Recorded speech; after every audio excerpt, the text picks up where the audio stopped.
Hello বন্ধুরা, welcome back to my YouTube channel. আজকে আবারও আরেকটি নতুন ভিডিও নিয়ে আপনাদের সামনে হাজির হয়েছি।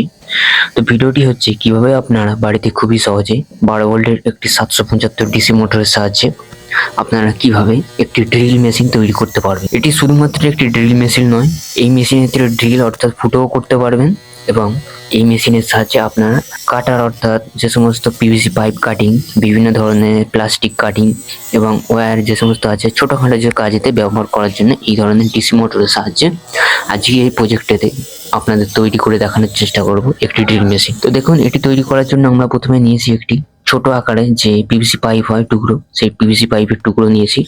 আগে থেকে আমি কেটে রেখে দিয়েছি কারণ ভিডিও না যেন অনেক বড় হয়ে যায়। দেখুন, ছোট আকারে যে মোটর আছে সেই মোটরের সাইজে কেটে নিয়েছি এবং গোল করে দুটি পিভিসি পাইপের টুকরোকে যেন সামনে পেছনে লাগাতে পারি সেই রকম ভাবে কেটে নিয়েছি দুদিকে। একটি কেটে নিয়েছি এটি পিভিসি পাইপের টুকরো, এটি হ্যান্ডেল হিসেবে ব্যবহার করার জন্য।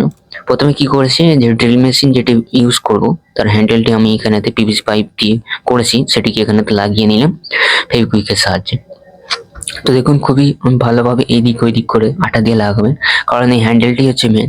হ্যান্ডেল যদি নড়াচড়া করে কিংবা খুলে যায় তাহলে কি এটি কাজ করবে না। এবারে কি করছি যে একটি দিক এখানেতে ফাঁকা ছিল সেখানেতে একটি ছোট পিভিসি পাইপের টুকরো কেটে নিয়েছি। টুকরোটি কেটে নেওয়ার পর এখানেতে আমরা পিভিসি পাইপের টুকরোটিকে ফেভিকুইকের সাহায্যে লাগিয়ে নিই। একটি কথা বলে রাখি, এটি তৈরি করার মেন কারণ হচ্ছে কি, আমি আগে যেটি ব্যবহার করতাম এটি শুধুমাত্র একটা মোটর ছিল, প্রচন্ড হিট হতো এবং সেই জন্যই কি হাতে ধরারও অনেক সমস্যার কারণে এই ধরনের ড্রিল মেশিনটি ব্যবহার করছি অর্থাৎ বানাচ্ছি। এবার পেছনের যে গোলাকৃতি অংশটি আছে পিভিসি পাইপের টুকরোটি, সেটিকে আমরা বড় যে পিভিসি পাইপ ছিল তার পেছনেতে এখানেতে লাগিয়ে দেবো। তো লাগানোর জন্য দেখুন, আমি যে পিভিসি পাইপের চারিধারে যেখানেতে গোলাকৃতির অংশটি আছে, গোলটি আছে, সেই গোলের চারিদিকে আমি এখানেতে ফেভিকুইক লাগিয়ে দিচ্ছি। ফেভিকুইক লাগানোর পর এই পিভিসি পাইপের টুকরোটিকে এখানেতে লাগিয়ে দেবো। আরেকটি কথা বলে রাখি, এই ধরনের যে ছোট যে ড্রিল মেশিন থাকে এগুলো যদি আপনারা বাড়িতে খুবই সহজে বানান, অনেক ধরনের এই সমস্ত যে আমরা প্রজেক্টগুলো বানাই এগুলোতে যে পিভিসি পাইপ কাটিং, বিভিন্ন ধরনের কাঠের কিছু কাটিং অর্থাৎ প্লাস্টিক, এই সমস্ত কাটিং এর কাজে কিংবা ছিদ্র করার কাজে খুবই কাজে লাগে এই ধরনের ড্রিল মেশিনগুলো। তো আপনারা চেষ্টা করলে একটি 775 মোটরের সাহায্যে এই ধরনের ড্রিল মেশিনগুলো বাড়িতে তৈরি করতে পারবেন। বাইরে থেকে কোনো কিছু কিনতে হবে না, খুবই সহজে শুধুমাত্র ড্রিল মেশিনের যে সামনের অংশটি আছে সেটি এবং যে কাটিং মেশিনটি আছে এটি শুধুমাত্র আপনি যে কোনো দোকান থেকে যদি পান তো কিনে নেবেন এবং যদি না পান তো অনলাইন থেকে এই দুটো জিনিস আপনাকে কিনতে হবে। বাদ বাকি 775 মডেল এবং বিভিন্ন যে জিনিসপত্র ট্রান্সফর্মার কিংবা অ্যাডাপ্টার যাই ব্যবহার করেন না কেন এগুলো মার্কেটেতে পেয়ে যাবেন। তো দেখুন, এটি লাগিয়ে নেওয়ার পর কি করছি দেখুন, ড্রিল মেশিনটি এরকম প্রথম অবস্থায় ছিল, সেটিকে আমি এখানেতে ছিদ্র করে নেবো। কারণ কি, এখানেতে যে ড্রিল মেশিনের মাঝখানে যে অংশটি থাকবে অর্থাৎ যে বুশটি ঘুরছে সেটি এইখানেতে মাঝে বড় মতো একটা হোল করে নেবো, নাহলে কি এখান থেকে যে আমাদের মোটরের শ্যাফটটা আছে সেটি বার হবে না। তো সেই মতো আমি বড় আকৃতির এখানে একটি হোল করে নেবো, কারণ হোল না করলে এখানেতে শ্যাফটটা বার হবে না, আর শ্যাফটটা না বার হলে মোটরটি অ্যাডজাস্ট ভাবে এই যে পিভিসি পাইপ আছে এর সাথে মানানসই ভাবে বসবে না।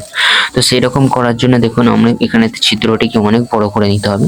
তো বড় করে নেওয়ার পর আমি দেখছি যে একটু বাঁকা হয়ে আছে, বাঁকা হয়ে যাওয়ার কারণে কি আমি চারিদিক দিয়ে দেখুন এটিকে এদিক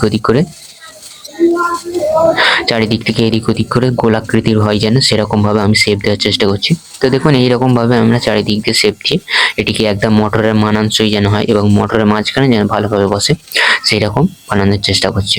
তো দেখুন, বসে গিয়েছে মোটামুটি মোটরের মাঝখান বরাবর। তাতেও আমি এদিকেতে গোলাকৃতি অনেক করার চেষ্টা করছি, কারণ কি গোল যদি আপনি শেপ দিতে পারেন তাহলে কি জিনিসটা দেখতে মানানসই হবে এবং অনেক সুন্দর দেখতে পাবেন এবং হাতের কাজটা অনেক ভালো হয় এবং আপনারও তখন মনে হবে যে না, জিনিসটা ঠিক মতো হয়েছে।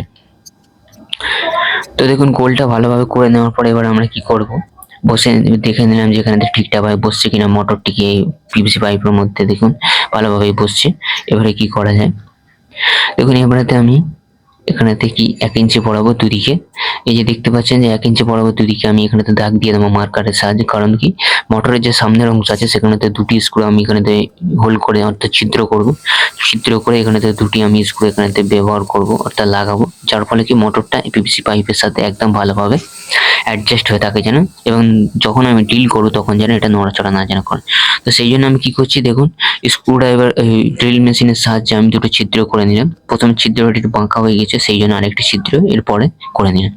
তো দেখুন এবারে কি করব, দেখুন দুটোকে এখানেতে ভালোভাবে মোটরটিকে ভালোভাবে বসিয়ে নেওয়ার পর এবারে আমি ড্রিল মেশিনেতে ভালোভাবে এখানেতে দেখছি যে ফুটোগুলো যে আছে, অর্থাৎ স্ক্রুর যে ছিদ্রগুলি আছে সেগুলি মেলানোর চেষ্টা করছি।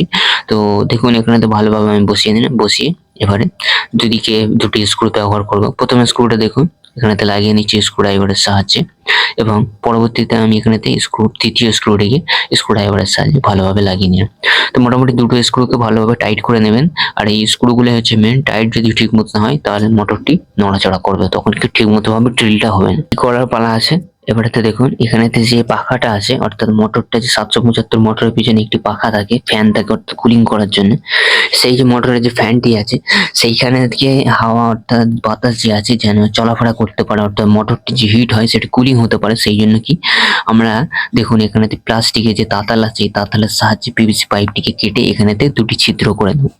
প্রথম ছিদ্রটা দেখুন কেমন ভাবে করছি, আমার কাছে যা আছে সেই দিয়ে আমি আপনাদেরকে কেটে দেখানোর চেষ্টা করলাম। সেটা হেভি যন্ত্রপাতি নেই, যার কারণে কি এই নষ্ট তাতাল দিয়ে আমি এইটা এবং একটি ব্লেড টাইপের যে ছুরির অংশ থাকে সেই পাতলা ছুরির যে ব্লেডটাই সেই ব্লেডকে এর মধ্যে যুক্ত করেছি এবং এর সাহায্যে এটি কাটিং করেছি। তো দেখুন প্রথম কাটিংটা করে আপনাদের দেখানোর চেষ্টা করলাম যে কুলিং ফ্যানের কাছাকাছি গিয়েছে কিনা। আপনারা দেখেই বুঝতে পারবেন ভেতরে কুলিং ফ্যানটি দেখতে পাচ্ছেন সাদা অংশ। পরবর্তীতে এদিকেও দেখুন কাটিং করে নিয়েছি, দুটো কুলিং ফ্যান এদিকে হবে কারণ দুদিকে ছিদ্র করব। এবার নিচে একটি সুইচ ব্যবহার করব, কারণ কি মোটরটি যেটি আছে সেটি যেন অন অফ করতে পারি, অর্থাৎ সেটি সুইচের সাহায্যে। তো সুইচের জন্য দেখুন আমি এখানেতে ছিদ্র করে নেব এবং ওই আগেই যে বলেছিলেন যে আমি তাতালের সাহায্যে এখানেতে দেখুন কাটিং অর্থাৎ গ্রুপ কাটিং করে নিচ্ছি। গ্রুপ যেমন সুইচটা হয় সেই ধরনের সুইচ বরাবর এখানেতে কাটিং করে নিন। সুইচটা একটু ছোট হয়ে গেছে যার কারণে আবার কি একটু বড় দেখে এখানে ছিদ্রটা বড় করে নিলাম। তো দেখুন এইরকম ভাবে আমি কাটিং গুলো করি, খুবই ভালো হয় এই তাতালের সাহায্যে যদি আপনি কাটিং করেন। তো দেখুন এবারেতে কি করছি, যে যে তারটা আছে সেই তারটা এর মধ্যে ঢোকানোর জন্য আমি কি করছি এখানেতে একটি ছিদ্র করে নিচ্ছি, কারণ এর এখানে যে ছিদ্রের মাধ্যমে আমি কি করতে পারি যে এর যে ছিদ্রটি আছে এই ছিদ্রের মাধ্যমে 12 ভোল্টের যে মোটরের যে তারের কানেকশনটা হবে সেগুলি যেন ভালোভাবে ঢোকাতে পারি, অর্থাৎ তারগুলো এর মধ্যে দিয়ে যেন মোটরের ঠিক মতো কানেকশন অর্থাৎ সার্কিট তারের মধ্যে দিয়ে যেন ঠিক মতো ভাবে ইলেকট্রিক সাপ্লাই হয় এবং তারগুলো ঠিক মতো যেন এই ছিদ্রের মাধ্যমে গিয়ে মোটরেতে সংযোগ করতে পারে। তো দেখুন সেই মতো কি করছি, দুটি তার নিয়েছি, একটি লাল কালার তার এবং একটি কালো কালার তার। কালো কালার তারটিকে দুটি কেটে নিয়েছি, দুটি ভাগ করে নিয়েছি, কারণ কি এই দুটি ভাগেতে একটি একটি করে যে সুইচের যে দুটি পিন আছে দুটি পিনের এখানেতে কানেকশন হবে, কারণ কি সুইচটা অন অফ করার জন্য দুটি তারকে এখানে কেটে নিয়েছি। কেটে নেওয়ার পর এবারে একটি তার কালো তারের কানেকশন সুইচের এক প্রান্তে করলাম, অপর প্রান্তে সুইচের তারটি আরেকটি কানেকশন এখানে করে। দেখুন ঠিকই ভাবে আপনারা দেখেন কত সহজে আমি এখানেতে সুইচ দুটো কানেকশন করে নিই এবং সুইচটাকে এর মধ্যে ভালোভাবে বসানোর চেষ্টা করলাম। এরপরেতে কি করব, দেখুন যে মোটরটি আছে মোটরের যে কানেকশন হবে কানেকশনটা খুবই সহজ। দুটি আপনারা অনেকেই জানেন যে মোটরের দুটি প্রান্তে দুটি তারে খালি কানেকশন করে দিলে কাজ একদম কমপ্লিট, আর কিছু করতে হবে। তো ঠিক সেই মতোই এবং আমি এইটিকে একটি সহজ আকারে আপনাদের বানানোর চেষ্টা করে দেখালাম, হেভি পরিমাণে অর্থাৎ হেভি কিছু করে আপনাদের দেখানোর চেষ্টা করলাম না। রং টং এই সমস্ত ধরনের কিছু করবো না, কারণ কি আমি এটা বাড়িতে ব্যবহার করব। রং করলে হয়তো জিনিসটাকে আরো সুন্দর দেখাতো, কিন্তু আপনারা অনেকেই জানেন যে এই সমস্ত পিভিসি জিনিস যতই অর্থাৎ কি এই সমস্ত যেগুলো আমরা বাড়িতে তৈরি করি সেরকম পরিমাণে হেভি না করাই দরকার, কারণ এগুলো আমি বাইরে বিক্রি করবো না সেই জন্য। তো দেখুন এবারে ফেভিকুইকের সাহায্যে মোটরটিকে আর ওর উপরে একটি আমি পিভিসি টুকরো দিয়ে ভালোভাবে একদম অ্যাডজাস্ট করে বসিয়ে দিলাম এবং সামনে যে অংশটি আছে সেটিকে ফেভিকুইকের সাহায্যে একদম পিভিসি যে সিটটি আছে অর্থাৎ পিভিসি পাইপের মধ্যে একদম ভালোভাবে লাগিয়ে দিলাম।